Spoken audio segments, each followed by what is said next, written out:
नमस्कार, city big news देख रहे हैं आप और मैं हूं आपके साथ साक्षी सोनी। आज फिर तमाम खबरों के साथ आपके सामने हाजिर हुई हूं, तो ज्यादा से ज्यादा शेयर करते रहिए। तो चलिए नजर डालते हैं आज की सबसे पहली खबर की ओर।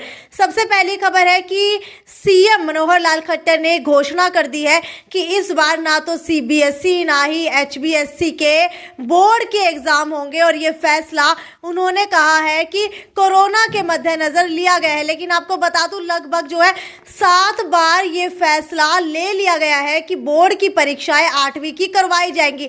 एक बार फैसला लिया जाता है कि नहीं करवाई जाएंगी, उसके बाद दोबारा फैसला लिया जाता है कि करवाई जाएंगी। और यही नहीं, कुछ समय पहले तो 5,000 रुपए तक एनरोलमेंट फीस तक जो है बोर्ड वसूल रहा था। जब इसका विरोध किया प्राइवेट स्कूलों ने कि इस बार 8वीं की बोर्ड की परीक्षाओं के लिए 5,000 रुपए ना वसूले, क्योंकि कोरोना काल के अंदर किसी ने भी इतनी कमाई नहीं की, तो भी सरकार ने नहीं माना।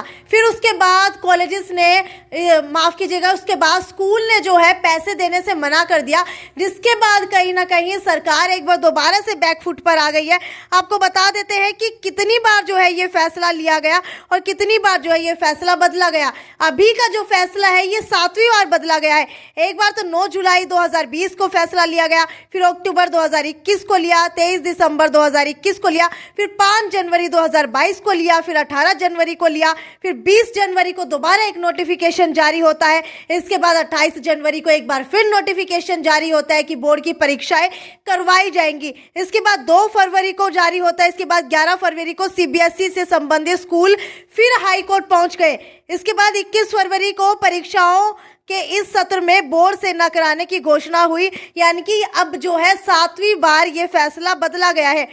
सीएम मनोहर लाल खट्टर ने घोषणा की है कि इस बार नहीं होंगे बोर्ड के एग्जाम्स। हालांकि 2010 के बाद से स्कूल स्तर पर ही जो है लगातार परीक्षाएं हो रही हैं, क्योंकि पहले जो है 8वीं की बोर्ड की परीक्षा हुआ करती थी हरियाणा बोर्ड में, लेकिन उसके बाद हरियाणा बोर्ड ने सीबीएसई की तर्ज के ऊपर 8वीं की परीक्षाएं जो है बोर्ड की वो कैंसिल कर दी थी।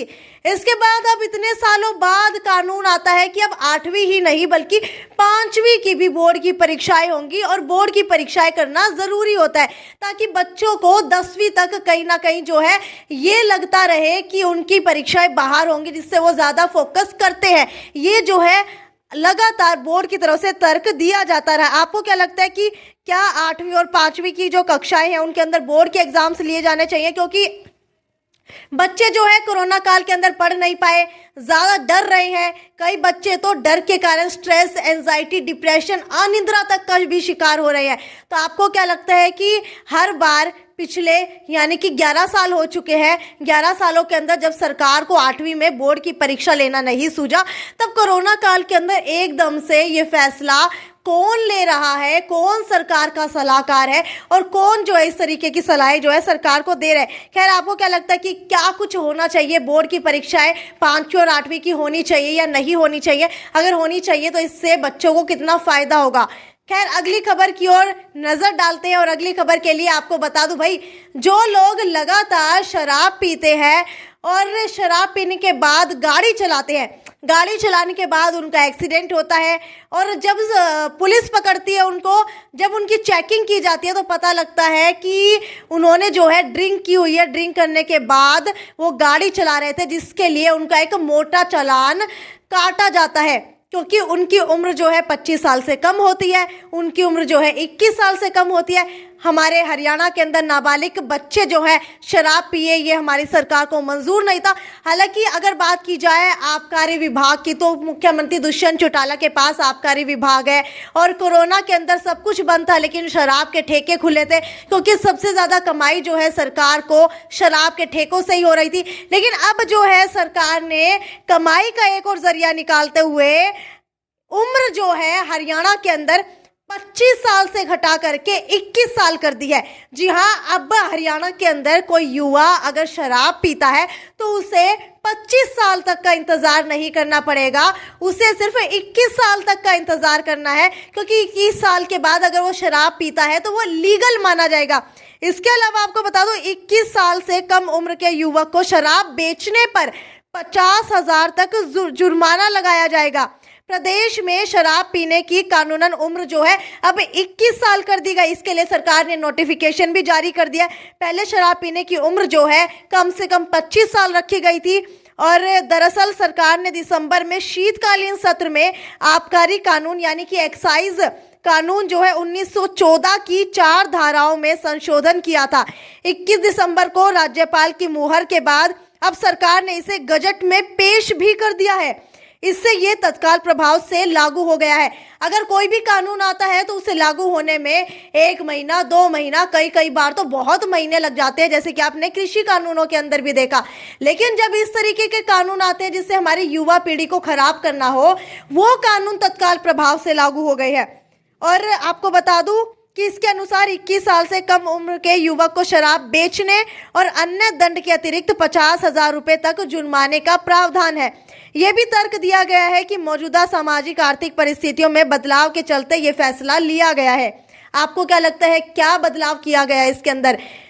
स्कूल कॉलेजेस नहीं खोले जा रहे हैं, ना ही कोई अच्छे स्कूल्स बनाए जा रहे हैं, हमारी हेल्थ व्यवस्था के ऊपर कुछ नहीं किया जा रहा है और ये जनाब ने सरकार जो शराब के ठेके हैं वो खोल दिए हैं। बता दें कि शराब पीने की न्यूनतम उम्र दिल्ली में 21 साल है।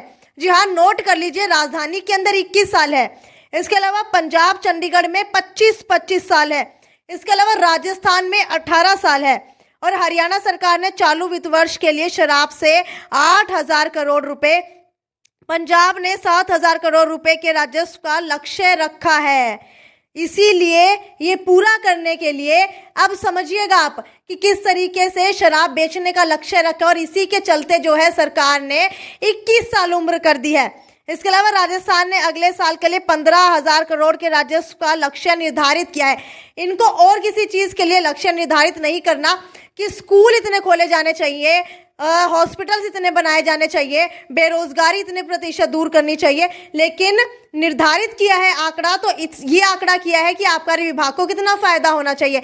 आपको क्या लगता है, जिनको वोट दे करके आपने जिताया वो आपको आज कहां लेकर के जा रहे हैं? एक तरफ तो दावे किए जाते हैं लगातार कि कहीं ना कहीं जो है पंजाब की सीमा में नशा जो है ज्यादा बढ़ रहा है, इसकी वजह से हरियाणा के अंदर भी नशा बढ़ रहा है। लेकिन आपको क्या लगता है, जब हरियाणा सरकार खुद ही नशा बेचने के ऊपर उतारू हो जाए तो देश के युवाओं का भविष्य कहां जाएगा?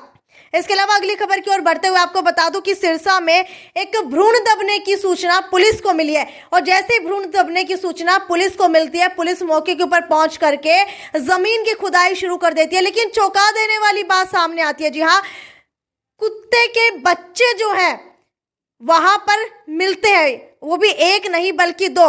हालांकि आसपास के लोगों ने खबर ये दे दी थी कि वहां पर जो है भ्रूण मिला है।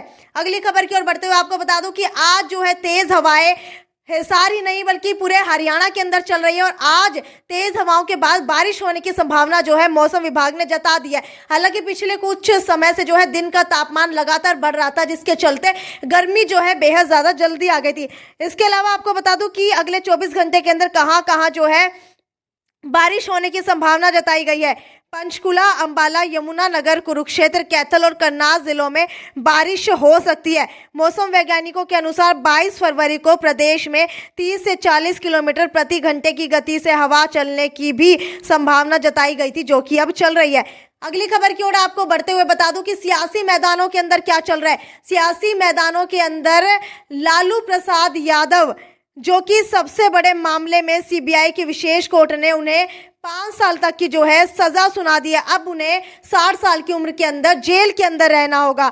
और ये भी आपको बता दूं कि राजद सुप्रीमो और बिहार के पूर्व सीएम रह चुके हैं लालू प्रसाद यादव। कौन कौन से मामले के अंदर पहले भी लालू प्रसाद यादव को सजा हो चुकी है?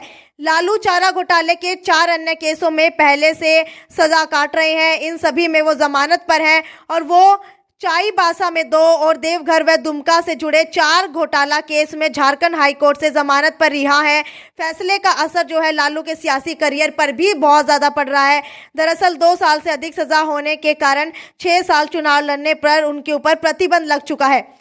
अगली खबर की ओर बढ़ते हुए आपको बता दूं कि हिसार के अंदर नाबालिग से दुष्कर्म के आरोप में निर्दोष को जेल भेजा गया था।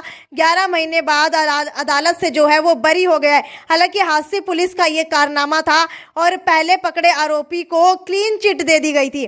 इसके अलावा अगली खबर की ओर बढ़ते हुए आपको बता दूं कि बजरंग दल वर्कर की हत्या विरोधियों ने मारने पर 10 लाख का इनाम रखा था। और ये इनाम किस लिए रखा गया था, क्योंकि कर्नाटक के अंदर लगातार हिजाब का जो है विरोध प्रदर्शन चल रहा है कि हिजाब पहना जाना चाहिए या नहीं पहना चाहिए। इसी का विरोध जो है बजरंग दल ने किया था। हालांकि हाई कोर्ट की तरफ से ये कहा गया है कि शिक्षण संस्थान ये फैसला लेंगे कि किसी भी महिला को जो है वहां पर हिजाब पहनना चाहिए या नहीं पहनना चाहिए।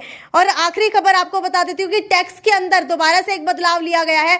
जी हाँ, टैक्स के अंदर एक बदलाव करते हुए ये कहा गया है कि टैक्स जो है अब दोबारा से बढ़ा दिया गया है, जिसकी चर्चाएं सियासी गलियारों में बेहद ज्यादा हो रही है और विरोध भी बेहद ज्यादा हो रहा है। हालांकि कुछ ही समय के बाद आपको देखने को मिलेगा कि सड़कों के ऊपर विरोध प्रदर्शन करते हुए विपक्ष किस तरीके से निकलने वाला है। खैर, आगे भी आपको इसी तरीके से अपडेट देती रहूंगी। और सुबह की अपडेट आपको कैसी लगती है और कितना समय आपका बचता है वो नीचे कमेंट सेक्शन के अंदर लिख करके बताइए। नमस्कार।